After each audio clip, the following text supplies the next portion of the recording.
it's okay now. I think it's okay now. Are you in the market for a hardware synth?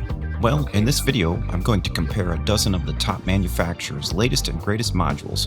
But first, allow me a slight tangent.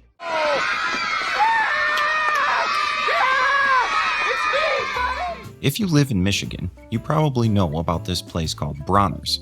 Located in Frankenmuth, where everything German is celebrated, Bronner's is basically Christmas on steroids. A lot of steroids.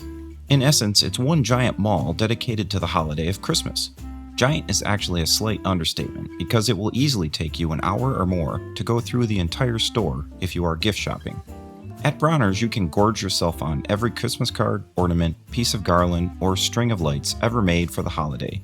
And even if you aren't really interested in purchasing anything, it's really a worthwhile trip if you live in the Midwest, just for all the impressive indoor and outdoor displays. So what does Bronner's have to do with audio gear? Well, not a whole lot unless you are planning on picking up a few dozen Christmas CDs to hone your Bing Crosby impression for your next gig. You see, Bronner's is for people who love Christmas. Really love Christmas. But what about those of us who love guitars and keyboards and pedals? Is there a place you can go, like Bronner's, where all your audio gear dreams can come true? Yes. Yes, there is.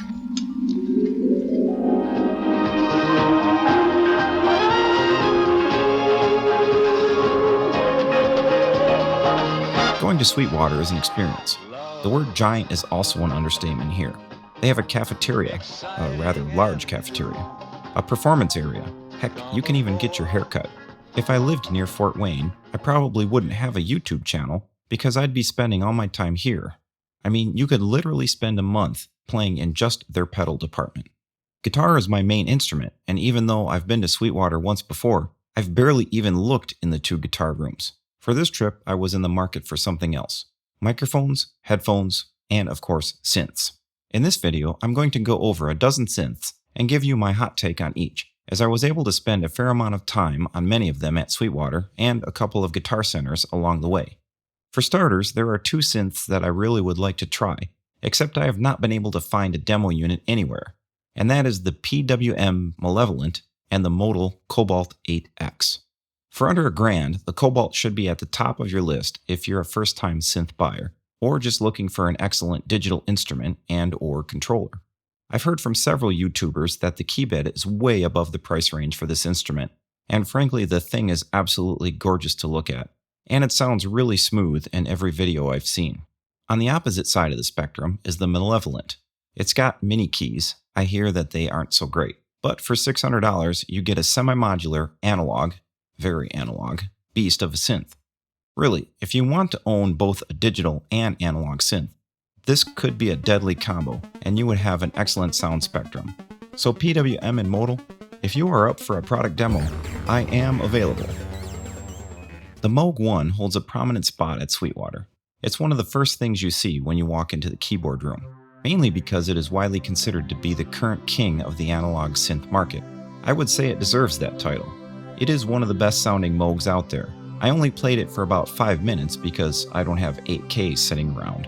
But if you want top-of-the-line analog, it's great sounding, has a ton of controls, a nice keybed, and of course, that classic Moog sound.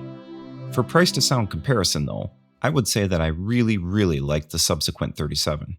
For negatives, I am not a fan of short keybeds. I get the whole portability, space-saving aspect thing, but it's kind of like buying a guitar with a 12-fret neck. It is a fantastic feel though. It's super smooth and very easy to get screaming lead lines out of. Some reviewers have complained that the aftertouch is very stiff, and I would agree, but it's probably something that most people will get used to after owning one for a while. This thing is also really beautiful to look at and built like a tank. The knobs all feel great, and it is fairly easy to figure out how to use even without a manual. The best part though, it's the sound. It will blow you away and is easily in the top 3 out of all the synths that I've tried on this list. If you are looking for a mono synth, then you really need to try one of these. If you are in the market for high-end synths, you really need to check out the Waldorf Quantum and the Iridium. Both of these are gorgeous looking and sounding. They just scream premium quality. Definitely worth the price in my book. I played the Quantum for a while, and the keybed is super smooth and just has a great feel to it. I really wish that they had a 72 key version though, because if I'm going to spend over 4K on a synth, it better have a full range. The knobs are also very smooth and the controls pretty easy to figure out, especially with the nice LCD screen in the center. While I would love to own one of these, they are kind of on the high side of the price spectrum, and I have a lot of soft synths that cover what each of these can do. I also tried the Oberheim OB6 and the Prophet 6. Both are excellent sounding if you want that vintage warm analog sound. Both have stellar build quality and great keybeds. Both are also $3,500, and they have some pretty significant limitations for that price range. Thus I have one big problem with each of these. I can get pretty darn close to the signature Oberheim and Prophet sound out of a number of soft synths for way less money. UVI's vintage stuff is excellent, and Ondine from Teletone Audio has this fantastic warm sound to it that has analog written all over it. So much so that Scarborough is now on my to-purchase list. Essentially for hundreds of dollars, I can have almost the same sound as both of these instruments instead of thousands.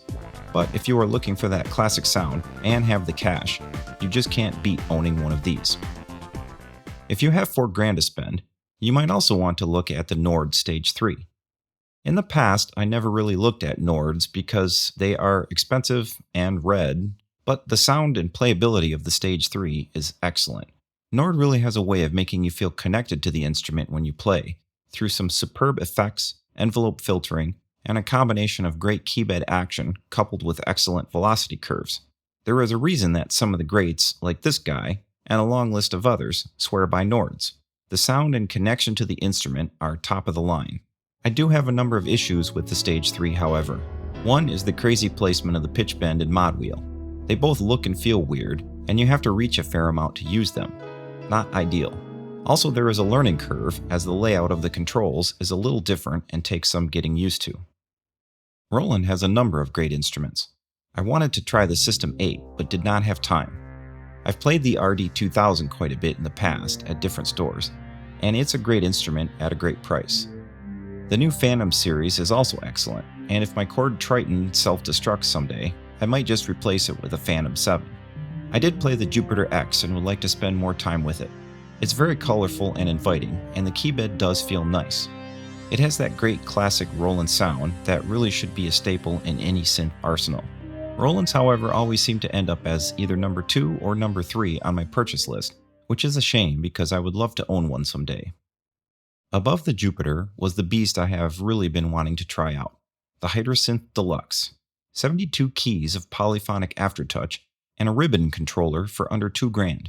This is a huge selling point, and even if it didn't have a top-of-the-line synth engine inside, would make a great controller. I really hope that other manufacturers take note of this because it is fun to play and adds another dimension to expressivity. For average players and above, I think this feature will also make you a better player, as you need to focus on individual finger control to really be able to master it. I would say the keybed is very good, but maybe a step below some of the higher-end synths on this list. And I'm not really fond of the orange on gray color scheme, or the look of the knobs. I do like the pitch bend and mod wheels, as they have a lighted strip in the middle that glows, and it looks really cool. The buttons also look very nice lit up. As far as sound quality goes, it is really good. In fact, in person, it's better than what you hear on a fairly large number of YouTube videos. I've seen several where it sounds just harsh and brittle. It can do that, but it can also sound warm, and has several nice bass patches with a lot of low end. All the preset patches I tried sounded great, and the pad and arpeggiator patches are a ton of fun to play when set up correctly with the ribbon controller and aftertouch. If you have any doubts about the sound of the Hydrasynth, watch Starsky Carr's video, where only 2 people picked out the sound of the Hydrasynth from several other classic analog sounds. I got both wrong. Some people have complained that it is not one knob per function, but that is really nitpicking at this price range with everything else that you get. I didn't have too much difficulty figuring out how the routing is handled with the knobs and the buttons, so I wouldn't see this as a negative. The level of expressivity on this instrument is absolutely top-notch. For $1,800, you really can't go wrong if you are looking for a good controller and synth in one unit, especially if this is a first or entry-level purchase. After playing the Hydrasynth, it jumped to the number 2 spot on my list if I'm going to buy another full-size hardware synth, especially if I ever need to replace the Korg Triton, because the keybed is pretty similar, but the level of control is definitely a step up.